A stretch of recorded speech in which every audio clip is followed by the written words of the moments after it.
Hello, America, and to our friends around the world, greetings and welcome back.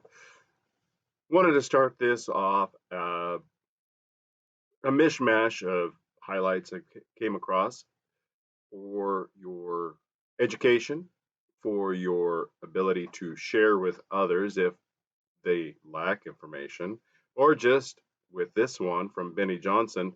Bro Cooked put it up on X, and it's Benny Johnson asking a woman what she would say if Elon Musk were present. So enjoy, and then we'll continue on from there. I'm putting this out because I thought this was funny, and I'm going to throw in a couple others that I found to be amusing. Because right now, as we are just over a month into autumn, and the world seems to be kind of amped up on violence, need to be able to step back and have a laugh from time to time. Elon Musk were here right now, what would you tell him? Go back where you come from. America or Where he came from. South Africa? South Africa? South Africa, right? Oh, gotta go.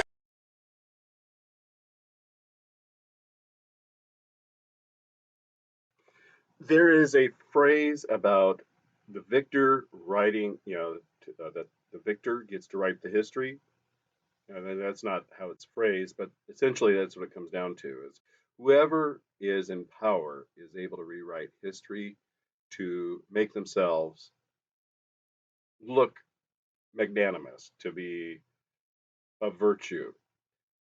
This is the reason many people don't know what this is right here. The woman in this photograph is Margaret Sanger, founder of Planned Parenthood. Meeting with the Triple K in 1926, Silver Lake, New Jersey, a strong advocate of eugenics, Sanger preached mass extinction of what she termed inferior races by mass.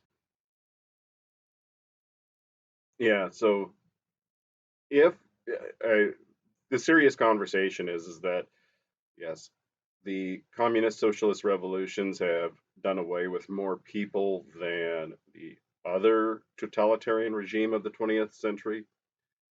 Both of them are bad, don't get me wrong, but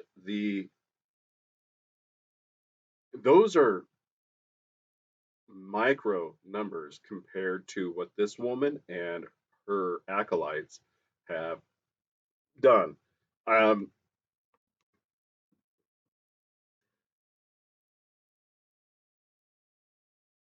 my distraction is the animal wanting attention, which always takes precedence. Well, except for the emergencies, fire, having to go to the bathroom, whatever. But going back to the point, history is written by the victors. So here you go. And then up after this is a hot take that these people vote and have no concept of what lending is versus a handout, followed by a magnificent video about home security. If you have a credit card and you hate people who ask for handouts, you are a person asking for a handout. A credit card is somebody else's money. Also, if you have ever applied for a loan, you are applying for a handout. So for all you right-wingers who are all, oh, stop giving people handouts. If you have a credit card, you're a hypocrite. Are you kidding me? Drop it! Drop the gun! Give me that! Hey, let go! What is wrong with you? The solution. Every study published in the last 5 years, when you look at vaccine refusers, I'm not talking about, hesitants, most of them we can talk into coming to terms, but refusers. We'll just get rid of all the whites in the United States because Houston is the most diverse city in the entire United States. There are 7 Asian languages spoken. some frightening things from people that work with government or government affiliated organizations, institutions, policy setting entities. And I make online the joke about AWFL needing to be designated a particular type of organization because it's the affluent Western ethnicist leftist women. But it's not just her, and it's just not Margaret Sanger, as referenced previously. You're going to see James Carville, the Raging Cajun that Scott Adams calls out. If you're not familiar, recently Bill Maher highlighted both Mike Cernovich and Scott Adams, the creator of the Dilbert comic series. And Scott Adams is taking some heat for comments and whether you agree with them or not. This is something that he's calling out appropriately about James Carville. And that's essentially what it comes down to. And if you can't see it, hopefully this is the beginning of you being able to recognize it. And that is the rules for the, for me, was it rules for thee, not for me? It's the double standard of either the elites to the rest of us, or the those in power on the left versus those who aren't on the right, or vice versa. So take a listen, and so we've got that, and I'm going to follow it up with a throwback to the 90s. You hear people making comments, whether it's, I believe Styx Hexenhammer references it often, as well as a few others. The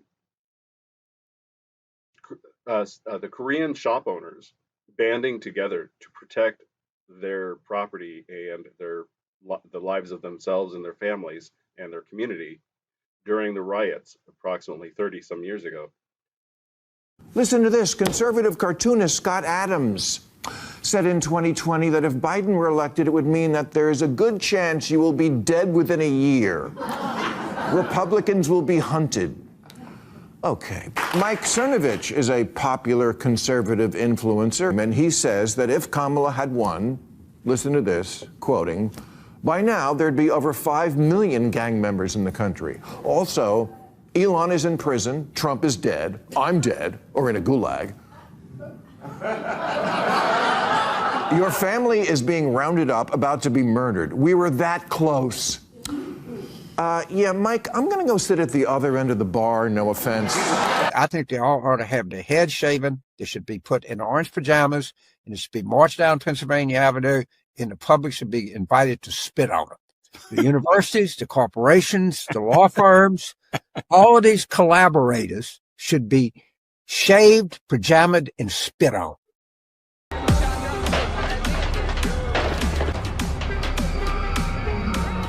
In 1992, Los Angeles was consumed by a riot. Korean store owners who defended their rooftops became iconic figures, forever altering the way America viewed them. The riots were sparked by the acquittal of police officers who had brutally beaten Rodney King. As anger intensified, violence surged through the street. Stores were looted, cars set on fire, and the air was filled with screams of fear. Koreatown, a close-knit Asian community in central LA, quickly became one of the main targets. Korean business owners felt abandoned when their desperate calls to the police went unanswered. With no help coming from the authorities, they realized they had no choice but to protect themselves. Groups of Koreanmon quickly formed to take a stand. They gathered firearms and established communication networks to coordinate their defense. Many had military experience and were skilled in handling weapons. They took positions on rooftops, ready to defend their neighborhood. When the rioters descended on Koreano, the defenders acted with determination. From their elevated positions,